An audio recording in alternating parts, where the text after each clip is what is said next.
இன்று உயிர்ப்பின் ஞாயிறு. பாவத்தின் கரங்களிலிருந்து மீண்டும் மறுவாழ்வு பெற்றவர்களா என்பதே இன்றைய சிந்தனை. கிறிஸ்தவ ஆன்மீகத்தின் அடிப்படை இயேசு கிறிஸ்துவின் உயிர்ப்பிலிருந்து தான் தொடங்குகிறது. உயிர்ப்பு இல்லாவிடில் இயேசு ஒரு தத்துவ ஞானியாகவோ புரட்சியாளராகவோ அல்லது அன்பை போதித்த ஒரு அடியாராகவோ வரலாற்றில் இடம் பிடித்திருப்பார்.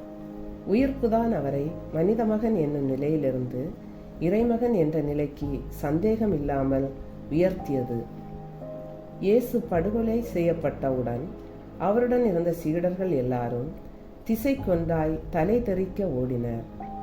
சிலர் இருட்டறையில் முடங்கி கிடந்தார்கள். சிலர் பழைய மீன்பிடி தொழிலை செய்வதற்காக வலைகளை தூசி தட்டினர். சிலர் 3 வருட வாழ்க்கையை தொலைத்து விட்டோமே என்று ஊர் விட்டு ஊர் தாவினர். உயிர்ப்புதான் அவர்களை வீறு கொண்டு எழ வைத்தது. உயிர்த்த இயேசுவின் காட்சிதான் பயந்தவர்களை பாசறையின் தலைமை வீரர்கள் ஆக்கியது.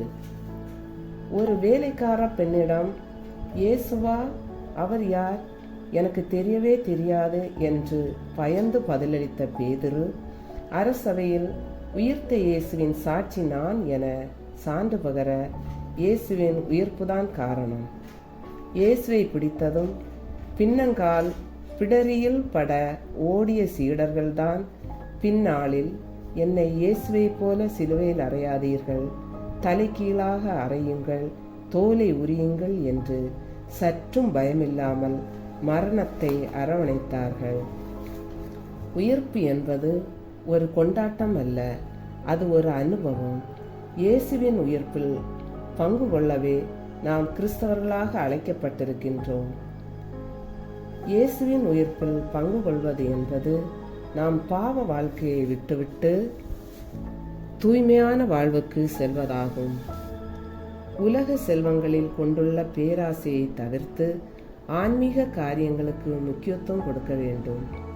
சிற்றின்ப ஆசைகளை தவிர்த்து இறை அன்பை தேட வேண்டும்.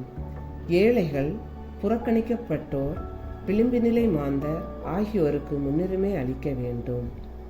திருச்சபை நமக்கு அளித்துள்ள அருள் அடையாளங்கள் வழியாக நாம் பிறப்பு முதல் இறப்பு வரை நம்மை புதுப்பிக்கும் கருவியாக தூய ஆவியார் செயல்படுகின்றார். அவர் வழியாக நாம் கிறிஸ்துவின் உயிர்ப்பில் பங்கு பெறுகின்றோம். இயேசு தன் பணி வாழ்வை தொடங்கும் முன் 40 நாட்கள் பாலை நிலத்தில் உண்ணா நோன்பிருந்து ஜெபித்து அலகையை வெற்றி கொண்டார். இஸ்ராயல் மக்கள் 40 ஆண்டுகள் பாலை நிலம் வழியாக நெடும் பயணம் மேற்கொண்டு பாலும் தேனும் வழியும் கானா நாட்டை அடைந்தார்கள். புதுவாழ்வு பெற்றனர். மோசே 40 நாட்கள் சீனாய் மலையில் உண்ணா நோன்பிருந்து கடவுளிடமிருந்து 10 கட்டளைகளை பெற்றார். எலியா 40 பகலும் இரவும் பயணம் செய்து ஒரேபு மலையை அடைந்து கடவுளின் வார்த்தையை கேட்டார்.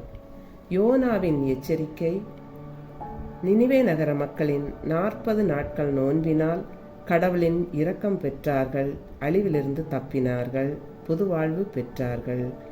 இதே போன்று தவக்கால 40 நாட்கள் நம்மை பிடமுட்ட சிந்தனைகள், செயல்பாடுகள் அனைத்தும் இயேசுவின் உயிர்ப்பில் பங்கெடுக்கும் கருவிகளாக நமக்கு அமைந்தன.